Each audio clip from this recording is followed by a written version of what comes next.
Apertou o botão? Vai, Riquinho, eu dou os seus pulos. Vai, no meio, viu, louco? No meio. Ó, se puder embalar o corpo pra trás. Não, daqui a pouco ele pula aqui, ele toma coragem. E é todo mundo assim também. Não, ele vai treinar. Mas aqui, pode embalar dele mesmo. Mais pra trás, essa perna. Só cuidar pra não soltar os braços na pedra, lá no meio. Vai, porque ele pula da ponte. Ah, moço, o Felipe pula de ponta aí. Eu não vou como no joelho. Pode Ele ir. tava lá. Pode ir, Henrique. Pode ir, você vê se no cu dos outros é reflexo. Pode ir, moço, é de boa, Henrique. Lá é baixinho. É no lá meio. baixinho. É no meio. Pode ir. É Se não, fundo mesmo? é fundo, moço. Se não for, você volta a pendurar pra corda e para no barranco. Ah, você ele volta? Volta, ela volta aqui. Você vai ver ela voltar, ó. Solta a corda. Ô, solta! Aí, ó.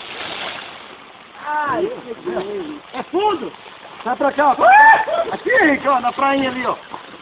Tá ali, ó. Fundo? Aí tem pedra. É fundo, moço. Você não vai ficar no chão, não. Vai, Jaque. É fundo? Vai, Vai mano. lá. É fundo? Vai, porra. Vou nada. Acredito em você, cara. Louco também. Quem é você, porra? Roda ali, ó, Lemão. Não. Só segura o corpo pra soltar lá no meio. Solta. Porra, você é fundo. Vou mandar você pular no raso. Tá bom. Vai aqui, vai aí, ó. Solta ali pra você ver o embarque lá. Nossa, é fundo pra caralho. Ah, a corda encurtou, cara. Ela alcançava aqui nessa corda. Vai, Jaque. Solta, solta. Ó, ai, fudeu. Vai não. Aí. Tem os moleques, se você chegar aqui, você vai ver. Os moleques chegam lá no meio, eles botaram e descem de ponta. Você é doido.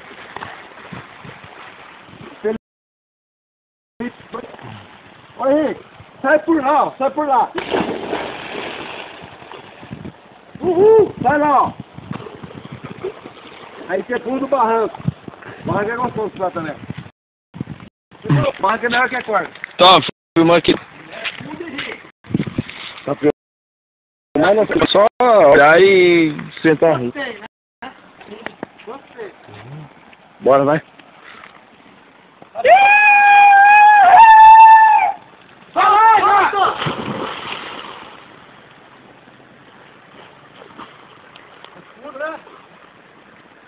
Como é que vai parar, Henrique?